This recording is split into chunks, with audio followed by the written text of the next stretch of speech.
6 dating mistakes that make you look weak. Sure, there's dating etiquette that can make or break your chances with a girl, i.e. not footing the bill on the first few dates, blowing up on the waiter, ordering for her if she's not into that. But there are other ways you present yourself that can be seriously off-putting, ways you're not even aware of. It's not just about how to get a girl, says psychologist and relationship expert Tracy Thomas, PhD. If you're insecure, don't think highly of yourself, and operate on fear, you'll struggle to settle into a meaningful relationship. There's a lot of confusion about what's strong, weak, and meaningful, Thomas says. So we're setting the record straight. You try to sell yourself. On a first date, you probably feel pressure to list all your achievements and accomplishments, to leave the girl with a pristine first impression. Unfortunately, this rarely ever comes off as awe-inspiring or attractive, and it's definitely not modest. Your date doesn't get to know you outside of a very superficial way because you're too busy running down a list of things you have done.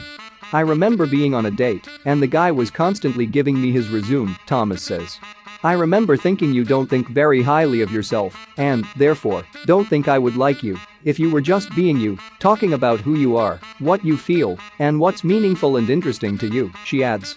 Rather than running through your list of haves and have-dones, pick a couple momentous moments in your life and explain why they were so meaningful to you. So, yes, she gets snippet of something cool, but also a bit more about you as a person.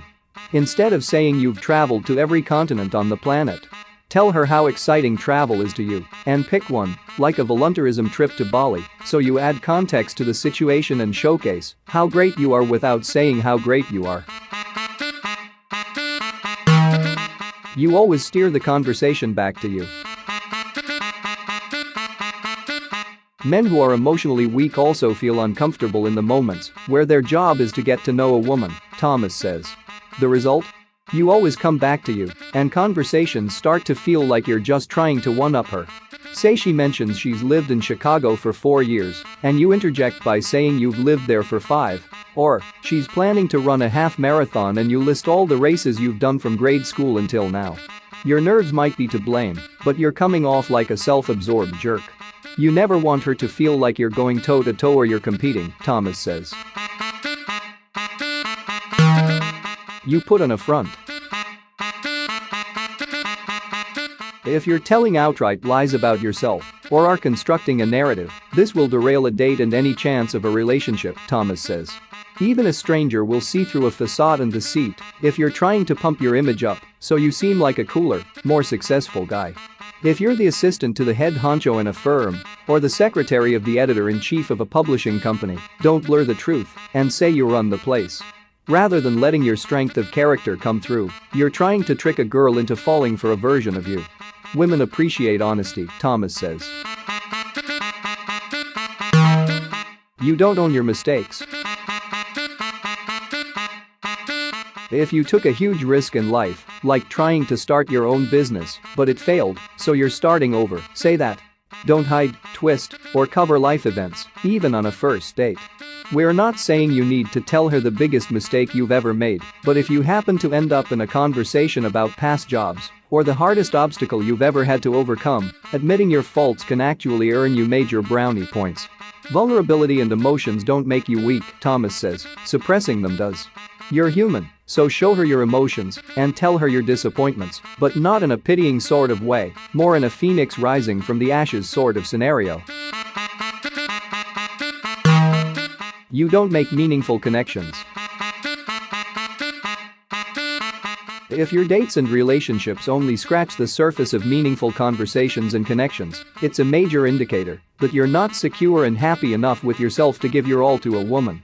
When you get to a point in your relationship where small talk about the day's events and weather aren't the meat of your discussions, share the arc of your life and make yourself emotionally available. Give women the credit that they want to get to know you even despite the not-so-great parts of life, be it medical, financial, or personal, Thomas says. Level with her so she knows who you are, what your path up until this stage of your life was, where you're trying to go, what you're committed to doing. I had a guy say, "I want to tell you all about me, even if it means I lose you," Thomas says. And it was the most exceptional strong manly thing I've ever experienced. You're indecisive about everything. There's nothing more infuriating than a guy who makes the girl choose where to go to dinner every time they make plans. Take the initiative. That's not to say you dictate what movie you see, where you eat, and what you do every time you go on a date. That's just overbearing and dominating. Be inquisitive and decisive, Thomas says. They coexist. Ask her what her favorite food is, or if she's craving margaritas or martinis, then locate a top-rated location based on her input. Always be curious and attentive. Does she love a band? Suggest going to a concert together. Be a guy who takes the extra step. It'll do wonders in the long run.